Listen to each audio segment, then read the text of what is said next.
안녕하세요. 초등학생 딸아이 하나를 키우고 있는 40대 여성입니다. 제가 오늘 이렇게 제 이야기를 하러 온 건 말 그대로 염치 없는 저희 시댁 식구들을 고발하고 싶어서요. 법적으로 다툴 수만 있다면 정말 그러고 싶을 정도로 생각만 해도 분한데 정말이지 남보다도 못한 가족이 있다는 거 어디 드라마에서나 봤지 제가 직접 겪게 될 줄은 상상도 못했다니까요. 일단 제 이야기를 좀 하자면 제가 고등학교 2학년 때 아버지께서 세상을 떠나셨어요. 화재 사고였지요. 참으로 억울한 게 원래 저희 아버지는 본사에서 근무를 하셨는데 그날은 공장에 내려가 봐야 할 담당자가 휴가를 내는 바람에 어쩔 수 없이 저희 아버지가 가시게 되셨거든요. 그리고 그날 딱 사고가 난 거예요. 어이없는 사고로 아버지를 잃은 후 아버지와 사이가 좋으셨던 어머니는 밤낮으로 눈물을 흘리셨고 저는 저대로 매사에 비관적인 사람이 되어갔지요. 게다가 이후로 어머니도 저도 전혀 알지 못했던 빚들이 여기저기서 하나둘씩 튀어나오는데 정말 환장하겠더라고요. 뿐만 아니라 저희 모녀를 더 미치게 했던 건 아버지의 형제들 그러니까 친척들이었어요. 사람이 죽었는데 기껏 저희 집에 찾아와서는 형이 재산을 얼마나 남겼냐, 보상금은 얼마나 받았냐, 자기들이 정말 힘들어서 그러니 좀 나눴으면 안 되겠냐, 형이 살아있었다면 무조건 나눠줬을 거다. 말 같지도 않은 소리를 어찌나 뻔뻔하게 내뱉어대던지 그때 정말 처절하게 배웠어요. 피가 물보다는 진하다고 해도 돈보다는 못하다는 걸 말이죠. 그리고 그런 일련의 시간은 저에게서 미래에 대한 꿈도 희망도 다 빼앗아갔어요. 대학이니 뭐니 그런 게 뭐가 중요한가. 주변의 모든 일이 무의미하게 느껴졌고 그 어떤 열정도 생기지가 않더라고요. 그래서 대학을 포기했어요. 나중에서야 그 선택을 후회하기도 했지만 그땐 제 나름대로 최선의 선택이었죠. 그리고 이후로도 한동안 방황을 하던 제가 정신을 차리게 된 계기가 있었으니 그건 바로 제 은인이나 마찬가지인 사장언니를 만나면서였습니다. 당시 저는 그래도 제 용돈은 벌었어야겠다는 생각으로 디저트 가게에서 아르바이트를 하고 있었는데 그때만 하더라도 가게가 자리를 잡기 전이라서 아르바이트생이라곤 저 하나밖에 없었거든요. 그리고 사장언니는 사장과 아르바이트생이라는 관계에도 불구하고 저를 정말 친동생처럼 아껴주었어요. 뿐만 아니라 제가 디저트에 흥미를 보이니 틈틈이 어떻게 만드는 건지 가르쳐주기까지 했지요. 너무 기뻤어요. 사실 집에서 흉내라도 내보고 싶은 적이 한두 번이 아니었는데 도구 하나 제대로 갖춰진 게 없었기에 엄두도 못 내고 있었거든요. 그리고 그렇게 계속 배우다 보니 누구한테 말하진 못했지만 언젠가 나도 이런 가게를 하고 싶다는 꿈을 갖게 되었지요. 하지만 그 행복이 오래가지는 않았습니다. 당시 어머니 허리 디스크가 악화되면서 일을 좀 쉬셔야 하는 상황이 되었으니까요. 그래서 저는 어쩔 수 없이 디저트 가게 일을 그만두고 말 그대로 돈을 벌기 위한 직장을 구해야만 했어요. 그나마 다행이었던 건 사장언니의 도움으로 비교적 쉽고 빠르게 한 사무실에 취업을 할 수 있었다는 거예요. 사장언니가 하는 말이 제가 그동안 자기한테 정말 도움이 많이 되었다면서 이렇게밖에 못 도와줘서 미안하다는데 그냥 지금도 그때를 생각하면 고마운 마음에 눈물부터 나요. 아무튼 이후로 21살부터 28살 때까지 평범한 직장인으로 살았습니다. 취미생활로 과자를 구우며 특별할 것 없는 하루하루를 보냈고 지금의 남편도 만나게 되었죠. 저와 마찬가지로 회사를 다니던 평범한 직장인이었던 남편은 좋은 게 좋은 거라는 둥글둥글한 성격의 배려가 몸에 배어있는 자상한 사람이었어요. 그리고 그런 남편의 성격이 너무 부러웠던 저는 남편이 도대체 어머님 아버님 두 분 중 누굴 닮은 걸까? 두 분은 얼마나 좋은 분들일까? 늘 궁금했는데 결혼 준비를 시작하고 나서야 비로소 알게 되었습니다. 누굴 닮아서 그런 것도 아니었고 두 분도 그렇게 좋은 분들이 아니셨다는 걸 말이죠. 남편은 3남매 중 둘째로 소위 위아래로 치이는 입장이었어요. 맞이인 아주버님에게는 시부모님의 기대가 대단하셨고 막내인 신우에게는 하나뿐인 공주님이라며 불면 날아갈까 주면 부서질까 아주 애지중지하셨지만 저희 남편한테만큼은 한마디로 본체만 채 있으나마나. 그리고 그런 시부모님의 마음이 확실히 드러났던 때가 바로 상견례 자리에서였습니다. 아이들 결혼 준비를 어떻게 도와주실 거냐는 저희 어머니에게 둘이 좋아서 하는 결혼이니 부모가 뭐라 하겠냐면서 도와줄 형편이 안 되니 그런 줄 아시라. 그 일로 우리 아들을 사위로 못 받아들이시겠다면 그 또한 뭐 어쩔 수 없다. 한마디로 배째라는 식으로 나오시더라고요. 그리고 정말로 저희 시부모님이 돈이 없으셔서 그러신 거라면 해주지 못하는 부모의 마음은 오죽하겠나 그렇게 생각하면 생각했지 원망은 하지 않았을 겁니다. 하지만 그게 아니었어요. 남편은 제가 속상할까봐 차마 말을 못했었다는데 알고 보니 저희보다 2년 일찍 결혼한 아주버님한테는 시부모님께서 집과 차를 해주셨었다는 거예요. 그것도 대출 하나 없이 말이죠. 그리고선 남편한테 하셨던 말이 원래 장남이 잘 돼야 집안이 잘 되는 거라고. 그러니까 샘내지 말라시더랍니다. 솔직히 그 이야기를 듣곤 기분 안 상할 사람이 몇이나 될까요? 아무리 시부모님 재산이니 저희가 가타부타 말할 게 못 된다지만 그래도 사실을 알고 나니 너무 기분이 나빴죠. 남편은 저에게 자긴 괜찮다며 덤덤하게 말했지만 저는 솔직히 저희를 안 도와주셨다는 사실보다 아주버님과 저희 남편을 대놓고 그렇게 달리 대하셨다는 게 말 그대로 기분이 더러웠어요. 하지만 제가 그런 티를 낸다고 상황이 달라질 것도 아니고 그래서 남편한텐 그랬네요. 뭔가를 받을 땐 그만큼의 책임이 따르는 거 아니겠냐. 나는 상대적으로 그만큼 홀가분해졌다 생각하겠다. 그런데 황당한 상황은 여기서 끝이 아니었습니다. 듣기론 아주버님네는 결혼 직후부터 아이를 갖기 위해 노력을 했다는데 이유는 잘 모르지만 어째서인지 임신이 잘 안 되는 모양이더라고요. 반면에 저희는 솔직히 말하면 집이라도 장만하고 이후에 아이를 가질 생각이었는데 뜻하지 않게 1년 만에 아이가 생겼지요. 그리고 시부모님과 저희 부부의 사이가 좋고 나쁘고를 떠나 어쨌든 제가 손주를 가진 거니 이 소식을 안 알릴 수는 없잖아요. 그래서 양쪽 집안에 제 임신 사실을 알렸습니다.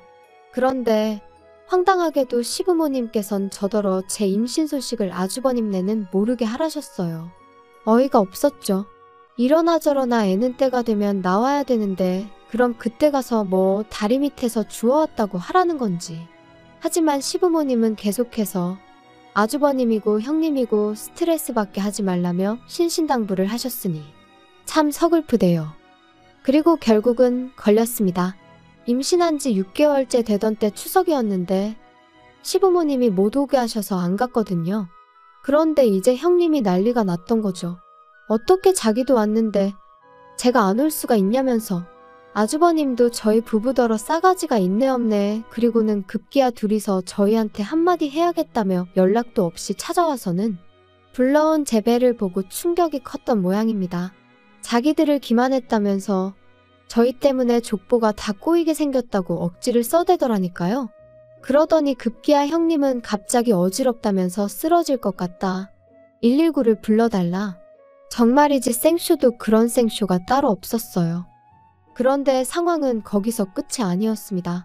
황당하게도 그 일이 있고 2주 만에 시부모님이 저희를 부르시더니 당신들이 살고 있는 아파트부터 가지고 있는 땅까지 전부 다 아주버님 명의로 넘기겠다 하셨거든요. 원래도 시부모님 재산에 관심도 없었고 그 재산이 언젠가 저희 몫이 될 거란 기대도 없었지만 그래도 너무 갑작스럽고 당황스러워서 갑자기 그런 결정을 내리신 이유가 뭐냐고 여쭤봤어요.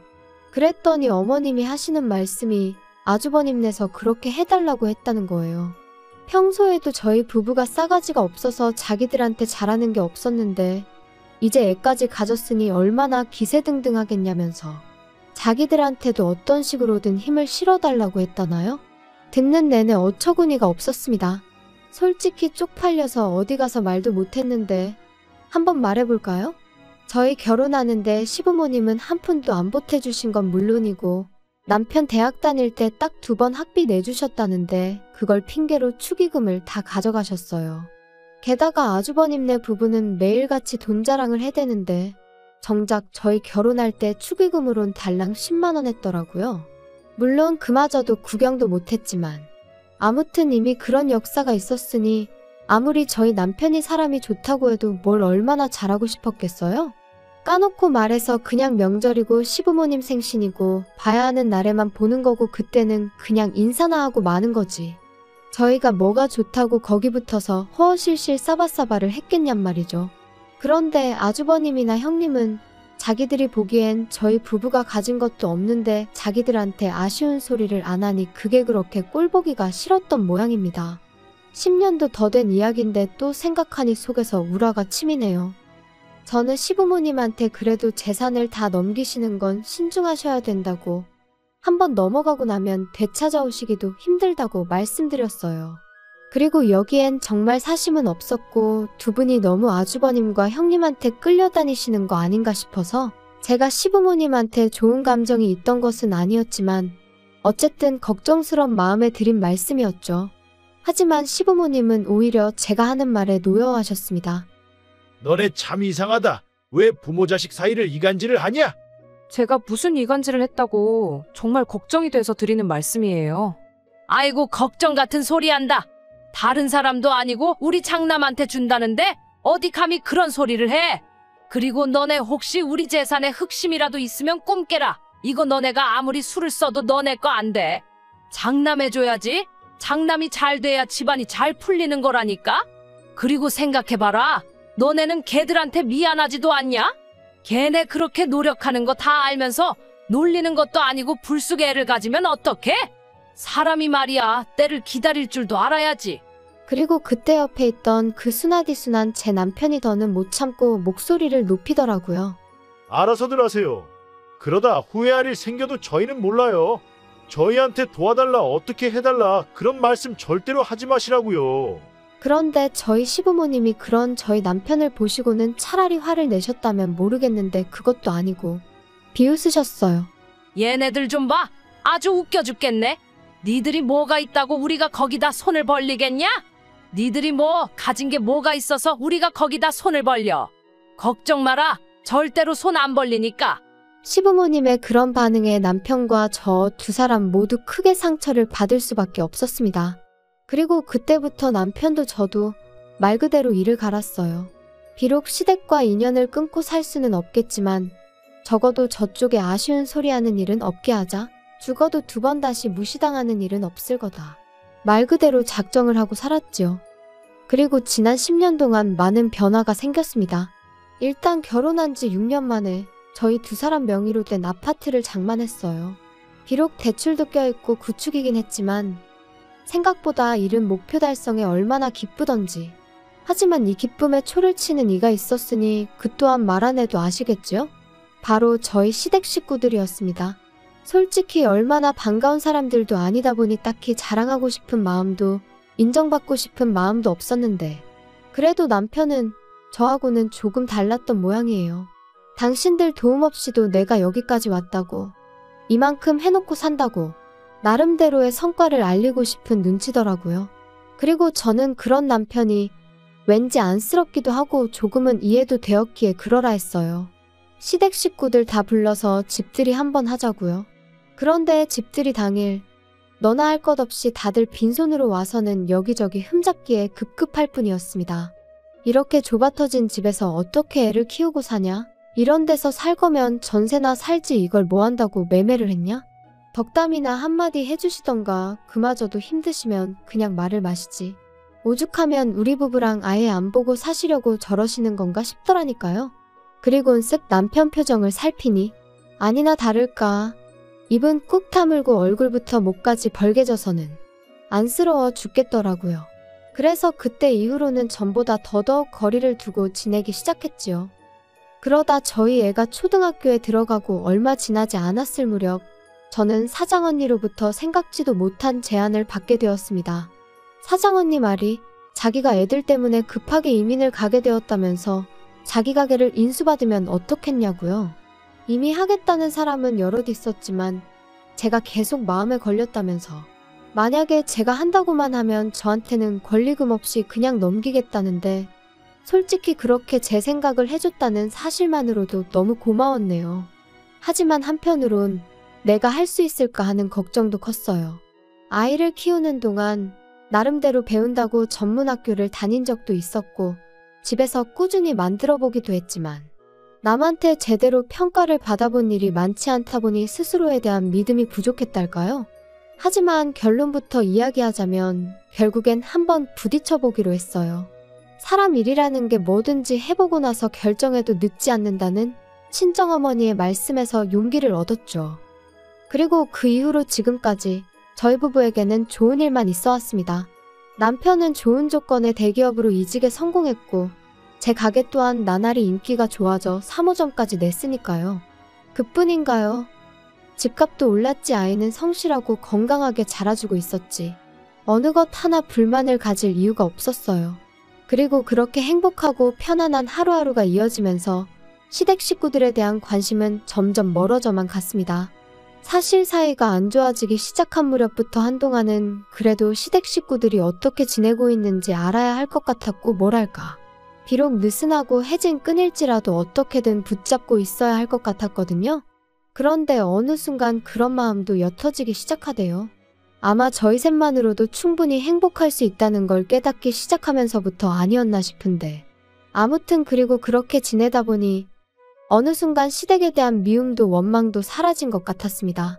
알아서들 잘 살겠지. 무소식이 희소식이라니까. 우리도 알아서 잘 살고 있어요. 정말 딱 이 생각뿐이었어요. 하지만 올해 초 전혀 생각지도 못한 소식을 듣게 되었습니다. 평소에 왕래라곤 요만큼도 없었던 신우한테서 말이지요. 어떻게 제 번호를 알게 된 건지도 모를 만큼 소원한 사이였는데 난데없이 신우가 전화를 해서는 저희더러 무심하니였더니 한참을 떠들어대대요. 그리고는 한다는 말이 아주버님네가 난리가 났다면서 큰일 났다는데 솔직히 하나도 궁금하지 않았어요. 하지만 안 물어보면 이 전화가 끝날 리가 없겠구나 싶어. 무슨 일인데 그래요? 언니 어떡하면 좋아요. 우리 큰오빠 아주 쫄딱 망하게 생겼어요. 그리고 이때까지만 해도 저는 솔직히 기껏해야 아주버님이나 형님 둘 중 한 분이 바람이라도 났나 싶었는데. 쫄딱 망하다니 그게 다 무슨 소리예요. 알아듣게 얘기를 해봐요. 글쎄 세상에 큰오빠가 큰언니랑 상의도 없이 엄마 아빠가 준 땅도 다 팔아버리고 아파트 담보로 대출도 있는 대로 끌어다가 주식을 했대나 코인을 했대나 진짜 미쳤나봐요. 어떡해요? 그걸 저한테 물어도 제가 무슨 말을 해야 할지 모르겠네요. 아니 근데 솔직히 작은 오빠랑 언니 때문이기도 해요 이게. 큰오빠가 하는 말이 두 사람 사는 게 하루가 다르게 나아지는 것 같다면서 엄청 조바심을 냈거든요. 혹시 우리한테 말 안 하고 뭐 재테크 했어요? 아니 그렇잖아. 어떻게 이 집만 자꾸 살림이 펴? 아무튼 그래서 큰오빠가 조바심이 나서 그런 거에 손을 댔나 봐요. 어떡하면 좋아요? 작은 오빠랑 언니가 좀 방법을 찾아봐요. 이러다 두 사람 원망 듣게 생겨서 내가 걱정이 돼서 연락한 거라니까요? 기가 차서 신우더러 그걸 말이라고 하냐고 따졌어요. 그리고 아가씨도 지금 나이가 몇인데 전할 말 못 전할 말 구분도 못하느냐고 그런 말을 나한테 전하면 내 입에서 좋은 소리가 나가겠냐고 쏘아붙였습니다. 설령 재테크를 했다고 해도 그게 우리가 아주버님이나 형님한테 양해를 구할 일이냐 사과를 할 일이냐 황당하다 그랬지요.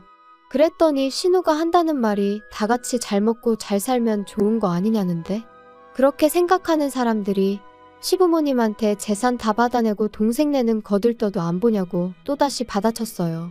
그러자 신우가 저더러 언니 그렇게 안 받는데 돈 얘기에 되게 민감하답니다. 그러니 더 할 말이 없었죠. 참고로 그렇게 아주버님 재산 다 퍼주실 때 신우 앞으로도 오피스텔 하나 해주셨어요. 정말 저희만 아무것도 안 해주셨다니까요. 그렇게 기분 나쁜 연락을 마치고 남편에게 이런 연락이 왔었다고 알렸습니다. 그리고 남편의 반응은 저랑 별반 다르지 않았죠. 이제 와서 그런 소리를 왜 우리한테 하냐면서 몹시 마음 상해했거든요. 그런데 며칠 전 어머님한테 걸려온 전화를 받게 되면서 그제서야 신우가 괜히 연락을 했던 게 아니라는 걸 알게 되었습니다. 어머님하고는 참으로 오랜만에 통화였는데 어머님은 가타부타 설명도 없이 다짜고짜 앓는 소리 죽는 소리를 내기 시작하셨어요. 그리고 저는 그런 어머님의 푸념이랄지 신세 한탄을 들어드리고 싶은 마음은 손톱만큼도 없었기에 하실 말씀이 뭐냐 용건만 말씀하시라 했지요. 옆에 있던 남편도 귀찮다는 듯이 손만 내저을 뿐이었고요. 너는 정말 말을 서운하게 하는구나. 시애미가 전화를 하면 잘 지내셨냐, 아픈 데는 없으시냐, 근심거리가 있으시냐 그런 거 물을 생각은 안 하고. 아주버님이 어련히 잘 챙겨드리고 계시지 않겠어요? 무슨 일 때문에 그러시는데요? 우리 장남이라면 내가 생각만 해도 눈물이 날라 그런다. 걔가 지금 너무너무 힘들어하고 있어. 혜지한테 다 들었지? 아가씨랑 얼마 전에 통화를 하긴 했는데 잘은 몰라요. 그런데 아주버님이 힘드신데 왜 저한테 연락을 하셨어요? 제가 딱히 해드릴 게 없는 것 같은데. 왜 해줄 게 없어? 있으니까 내가 연락을 했지. 아무래도 나랑 네 시아버지랑 당분간 너희 집에 가 있어야 될 것 같다. 갑자기 그게 무슨 말씀이세요?